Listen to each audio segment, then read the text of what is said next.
terkait dengan tipologi orang yang masuk neraka. Pada subuh yang lalu kita menjelaskan di dalam surah Az-Zumar di mana orang yang masuk neraka itu digiring, ya, digiring bersama-sama masuk neraka. Begitu juga orang yang masuk surga. Ada persyaratan digambarkan di dalam surah Az-Zumar itu, yaitu orang masuk surga itu mengucapkan alhamdulillah karena Allah sudah menepati janjinya, ya, dan dia termasuk orang yang beramalnya sempurna. Jadi kalau kita beramal, maka kesempurnaan amal itu disebut dalam Al-Quran itu berbeda, ya. Kemudian orang yang mampu memilih di antara perselisihan yang terjadi di dunia ini pada pilihan yang tepat, ya. Mudah-mudahan kita termasuk orang-orang yang demikian itu, ya. Ada suatu hadis ini diceritakan pada waktu saya masih muda belia, ya. Waktu umur 21 atau 22 lah kira-kira, sesudah saya menjadi pegawai Kementerian Keuangan. Ikut kursus dakwah. Pada hari pertama dijelaskan oleh pelatih itu, nanti ada orang yang masuk neraka, dilempar ke dalam neraka, berputar-putar sehingga ususnya keluar, dan begitu jatuh di lantai dasarnya bunyinya dem gitu. Dan semua orang melihat siapa itu, semua orang tahu, ya, orang yang terkenal. Katanya, itulah kamu calon-calon seperti itu. Jadi digambarkan bagaimana beratnya menjadi pendakwa itu, ya. Jadi kalau tidak benar maka dilemparkan ke neraka, berputar-putar sampai ususnya keluar dan jatuh dengan suara yang keras dem, dan semua orang melihat, oh tahu dia siapa itu, ya. Ya, jadi itu saja cerita bagaimana yang tidak ada dalam Quran, ya. Kalau dalam Quran hanya digiring di dalam hadis Nabi Muhammad SAW, dilempar sampai ususnya keluar. Itulah kalian, katanya. Jangan dicalan-calan pendakwa gitu, ya. Mudah-mudahan semakin banyak ilmu pengetahuan kita, mudah-mudahan hidayah semakin melekat ke dalam diri kita, dan sesuai dengan hadis Rasulullah SAW, man izdada ilma, barang siapa mendapat ilmu, walam yazdad huda, tidak mendapat petunjuk, falam yazdad lahu minallah, maka dia tidak mendapat sesuatu apapun dari Allah Subhanahu wa taala kecuali dia semakin jauh, ya. Ya, mudah-mudahan ilmu kita ini ilmu yang meresap di dalam hati kita, merubah cara kita berpikir, merubah cara kita bertindak, ya, menuju tindakan atau kelakuan yang lurus. Pada kesempatan ini kita akan mengkaji di dalam surah Al-Munafikin, ya. Ada ayat 10, nomor 10, ya. A'udzubillahi minasyaitonirrajim. Bismillahirrahmanirrahim. Dan infakkanlah sebagian dari apa yang telah kamu berikan telah kami berikan kepadamu sebelum kematian datang kepada salah seorang di antara kamu. Lalu dia berkata, menyesali, wahai Tuhanku, sekiranya engkau berkenan menunda kematianku sedikit waktu lagi, maka akan aku dapat bersedekah dan aku akan termasuk orang-orang yang saleh. Nah, banyak dibahas oleh ulama-ulama ya. Kata kunci yang paling penting ya. Kata kunci yang paling penting, satu, infak. Kedua, sodakoh ya. Sodakoh itu dalam pengertian yang banyak di dalam Al-Quran itu, kadang-kadang sodakoh itu menggantikan kata infak. Kadang-kadang sodakoh itu di dalam hadis, senyum aja sodakoh ya. Membuang duri juga sodakoh. Membuang duri dari jalan sehingga orang aman, itu juga sodakoh ya. Kata ini sangat penting. Jadi jangan berpikir akibat salah di dalam menentukan pengertian itu, maka pikiran kita karena sedekah saja. Nah gitu ya. Dalam pengertian, oh banyak harta, kemudian kita sedekahkan gitu ya. Mari kita lihat dulu kata infak. Kata infak itu yang selama ini yang kita rasakan selalu diarahkan kepada harta ya. Padahal dua konsep yang pernah kita pelajari di dalam surah Al-Baqarah ayat 215 dan 219 gitu ya. Mari kita lihat, kita ingatkan kembali arah daripada pelajaran yang tidak seimbang mengakibatkan kekeliruan ya. A'udzubillahi minasyaitonirrajim. Bismillahirrahmanirrahim. Ada dua pertanyaan yang sama persis. Madza yunfikun di dalam Al-Baqarah 215 dan 219. Tapi jawaban yang diberikan Allah, diperintahkan Allah kepada Nabi Muhammad SAW beda ya.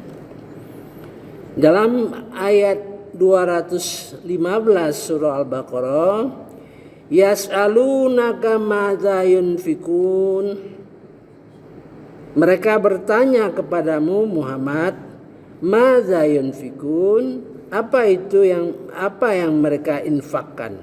Nah, gitu kan? Katakan, qul ma anfaqtum min khair. Katakan, apa yang kamu infakkan dari kebaikan ya, harta yang baik ya. Falil walidain, maka utama untuk kedua orang tuamu, falil walidain wal aqrabin dan kerabat dekat, wal yatama anak-anak yatim, wal masakin dan orang-orang yang miskin, wa benis sabil dan orang-orang yang dalam perjalanan dan seterusnya. Jadi jelas itu yang kita rasakan, yang kita lihat sehari-hari ya. Maka dalam ayat nomor 219 ada lagi pertanyaan, madza yunfikun, maka katakan qul afwa, kulil afwa, segala kelebihan. Nah, segala kelebihan ya. Itu konsep yang perlu pemikiran. Maka di ujung ayatnya la'allakum tatafakkarun, ujungnya ya. Semoga supaya kalian berpikir gitu. Jadi kita harus berpikir ya, lihat situasi bagaimana perkembangan zaman ya. Jadi kalau kita arahkan infak itu hanya mata kita melihat orang yang punya uang, punya harta, maka kita keliru ya. Ada kelebihan waktu, ada kelebihan kemampuan mimpin, ada kelebihan membuat jaringan, ada kelebihan ilmu, segala macam yang ada di dalam diri kita ini. Jadi arah dari walaupun orang miskin, dia bisa berinfak. Gitu. Orang miskin nggak punya apa-apa, tapi punya tenaga, punya pikiran, ya. Nah itu jadi gejolak semangat berinfak itu yang tentu akan dipengaruhi oleh konsep-konsep yang kita kurang mengerti ya. Kita sudah pengalaman bagaimana pembangunan Islamic Center di Toronto minta dana dalam 2 minggu sudah belasan miliar ya kan. Dibandingkan dulu kalau kita perlu dana untuk pembangunan kita harus pergi ke tempat-tempat pada hari Jumat supaya kita bisa beroleh infak. Kalau sekarang dengan kemampuan teknologi dan kita memerlukan orang yang berwibawa, orang yang dipercaya.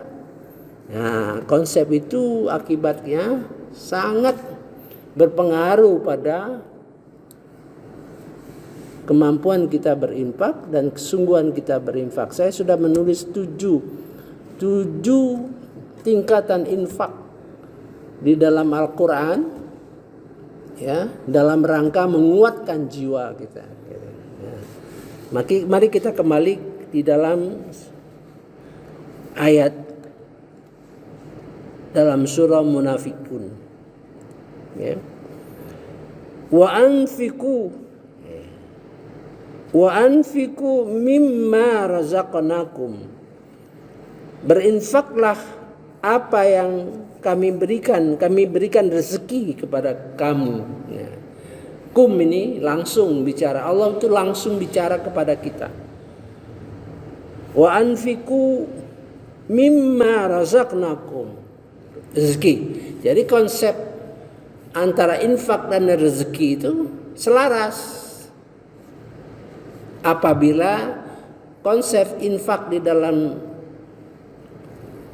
ayat 215 dan 219 dipadukan ya, baru kelok sesuai dengan wa anfiqu mimma razaqnakum, rezeki yang kami berikan kepadamu min qabli ayatiya ahadukumul maut, sebelum datang kepadamu seseorang yang mendapat kematian. Fayaqula rabbi, lalu dia berkata, Rabbi laula, seandainya ini sudah artinya menyesal ya, cuman bagi kita pelajaran ya. Laula akhartani, seandainya, mengapa tidak engkau tangguhkan ila ajalin qarib, tangguhkan kematian, fa'asaddaqo, aku akan bersedekah. Pengertian sedekah tadi.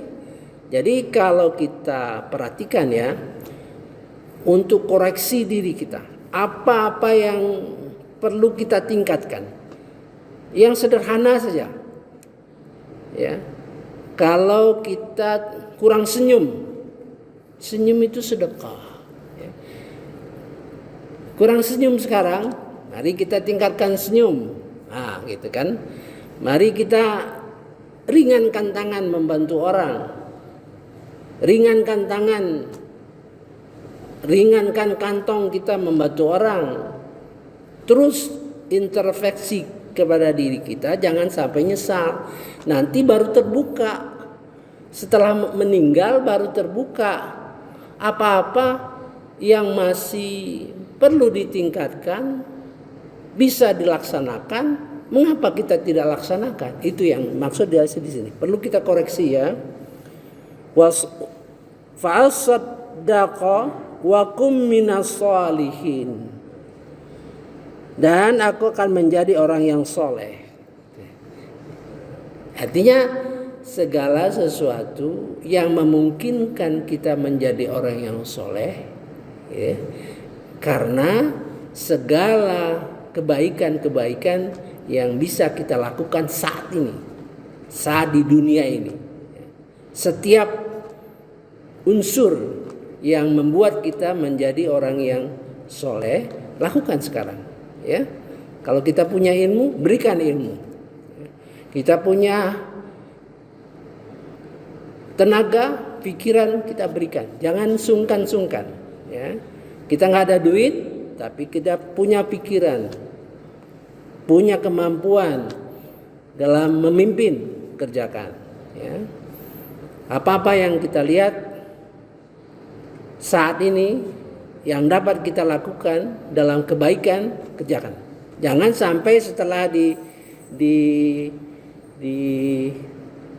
kematian nanti baru teringat, oh tetangga saya itu orang bukan Islam, tapi nggak pernah saya sapa, tidak pernah saya berbicara sama dia, tidak pernah saya mengajak dalam pengertian mengajak dia menjadi orang yang beriman. Ya, rumah-rumah kita banyak sekeliling kita tidak pernah kita tegur. Nanti setelah di sana baru sadar kita. Nah, itu terlambat ya.